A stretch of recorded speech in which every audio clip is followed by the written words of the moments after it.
Hello, and welcome to this week's Glasstire Top 5. It is the week of September, 24th, 24th. 2020. I'm Christina Rees. And I'm Christopher Blay. So we're in Houston, although we're home today. It's been pretty rainy. We had like a Category 2 hurricane come through, and there's quite a bit of rain, although I didn't flood over here. Did you flood where you are? Nope. Everything is great. Yeah. Knock on wood. And the weather's cooler, which is just a wonderful thing. So we're counting down the top 5 art events in Texas this week. Number 5 on our list is at the Wichita Falls Museum of Art. It is Clifford Kennedy Berryman. He was a political cartoonist, a satire maestro back at the beginning of the last century. This is good for election season. In fact, it was our own William Saradat who brought this up as a possible good top 5 pick because these are all political cartoons that sort of lambast the democratic process or celebrate it. And if you think about political cartoons, back in the day, this was before a late night television talk show host took over this job. And this is how humor and satire happened in politics once upon a time. These things can be really sharp and really incisive, by the way. Political cartoons once upon a time were rough. He lampoons Theodore Roosevelt, Franklin Roosevelt, Harry Truman.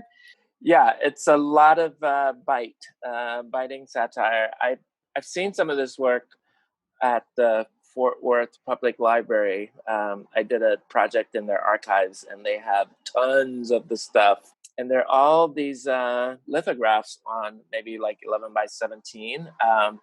I'm not sure what the turnaround was back then, but they seem to come like one a day, and getting lithographs ready on that quick a turnaround requires a lot of patience, skill, and wit. So kudos to Clifford. Yeah, so number 4 on the list is Alexander Paulus, Savior Energy at RO2 Art in Dallas. And the show opened on September 19th, and it goes through October 17th. And these are really funny paintings, bizarre, funny, twisted, a dreamscape.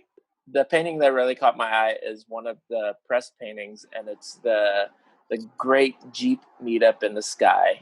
I've had dreams about this in the past where I'm like going up a very steep road and just like landing in a weird way or like floating in the sky. And these paintings like really capture whatever part of that collective consciousness that exists. He's very funny, and he can get really, really dark. He's been showing with RO2 for a while. He lives in Memphis, Tennessee, and I mean, he's had a number of solo shows there. The first time I saw him was at the Draftsman of the Apocalypse show at Central Track in 2014, and we've seen his work around Dallas since then because of it. So this is all new work. This is all stuff that he's done kind of in response to COVID, so it'll be very, very timely.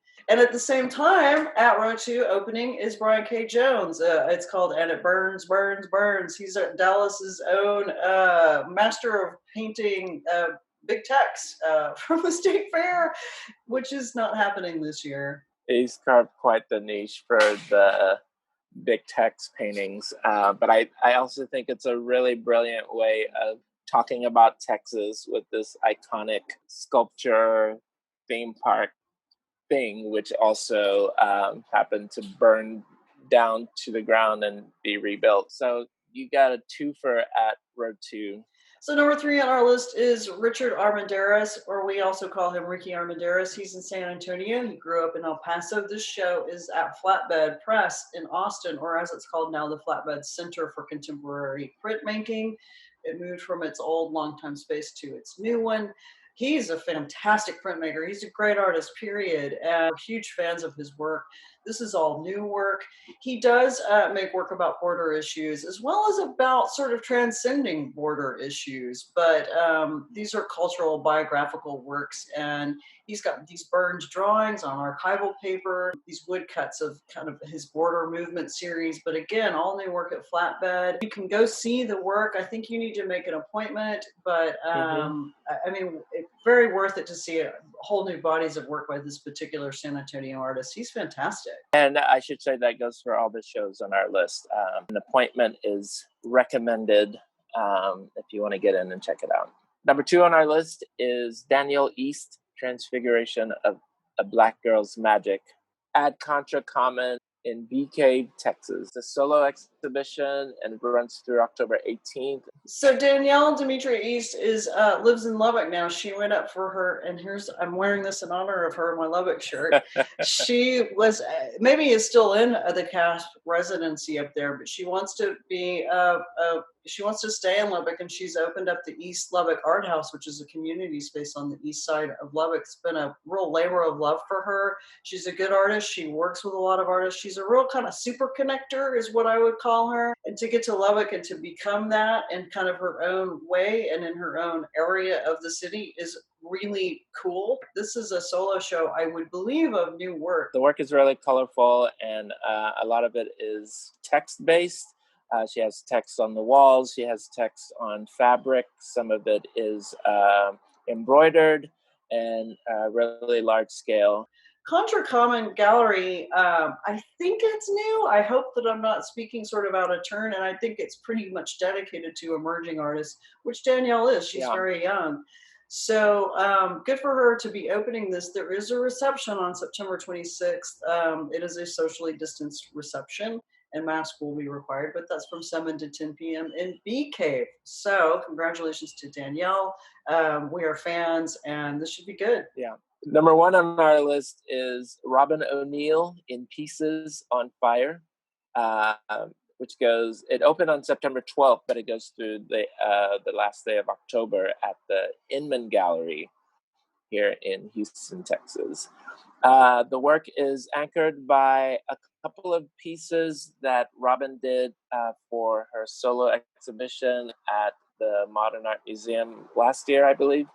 The bulk of the drawings have been done while she was in quarantine, like the rest of us. And she's sort of paying homage to artists that she's loved growing up and becoming an artist.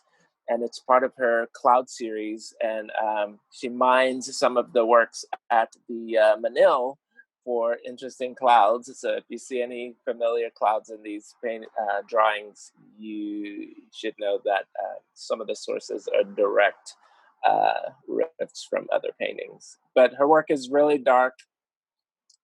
She is sort of the artist for the apocalypse. Man, she is the artist of the apocalypse. And it's funny because she had that amazing survey last year at the Fort Worth Modern, and we were all talking about end of times and the apocalypse. And now, and little did we know, all this stuff was going to happen as well. She was starting to work some color into her pieces more in and around that time and was experimenting with that. But of course, we love ROBYN O'Neill, and it's nice to have some new work from her here in Houston. I think that's very cool. At the same time, there's another show at Inman by an artist named Angela FRALEIGH, who lives in Allentown, Pennsylvania, and these are big immersive paintings. They're paintings that are kind of grounded in historical reference and pre-Raphaelite sort of aesthetic. She's dealing with gender and identity. But yeah, 2 really solid shows up at Inman. And there you have it, our top 5 picks of shows that you can actually go to if you wear a mask and stay far away from people. That's what we're saying this week is, yeah, sure, go see some art. Just do everything you can to stay safe. And numbers are they're not that great in Texas right now. We're still in for the long haul, but if you need to go see some art, you can go see some art. If you need to go see some art, you can go see some art.